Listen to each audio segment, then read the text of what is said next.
and this is a segue to your memory of the May 10.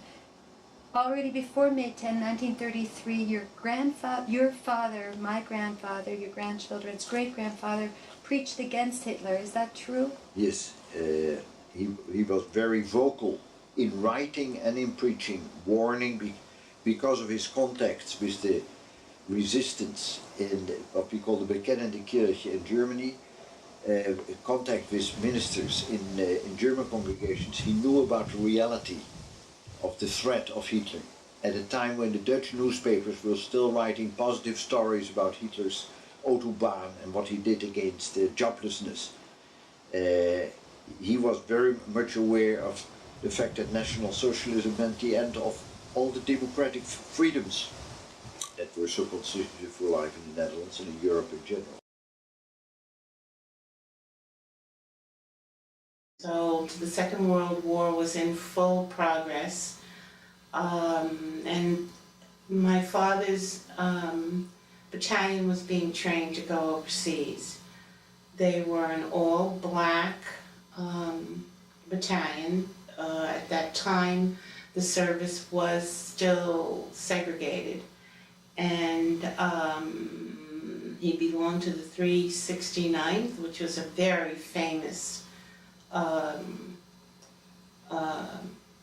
battalion.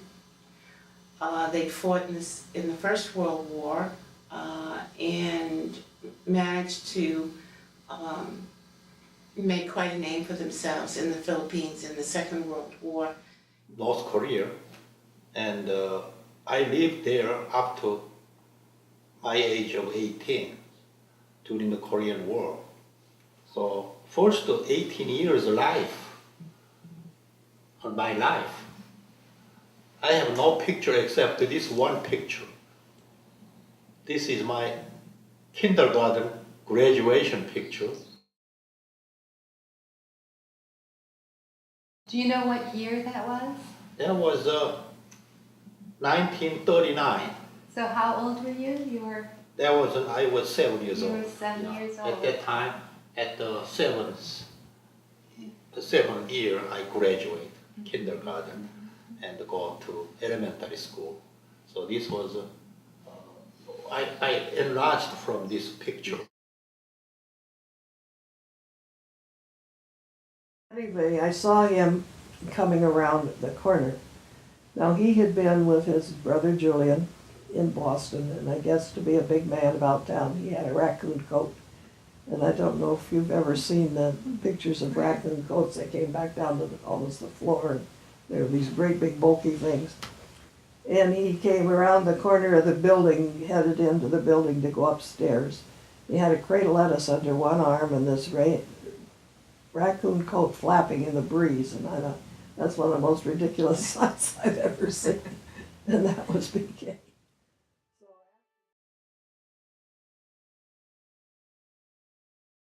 Now, on Christmas Eve, we always had a Christmas Eve service at the Episcopal Church. It's always have a midnight service. And everybody came down for me that Christmas. And he had just been buried a few months before. And we went to the service. At the end of the service, they all would go out carrying a candle. And the children said to me, "Can we take these down for Papa?" And I said, yes.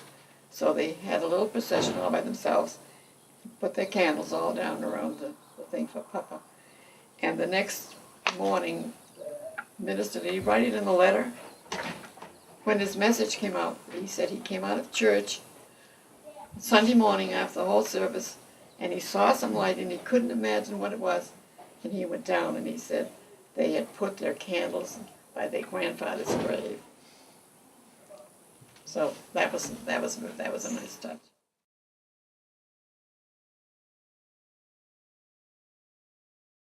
I would tell the kids to learn to love individuals, not only your family. Make friends and find love, and then I think they can be happy. Also, don't be a controlling person. Control your yourself and don't try to run everybody else's life. Be kind, be loving, and treat people with respect. That's the important thing. So let it go with that, you know.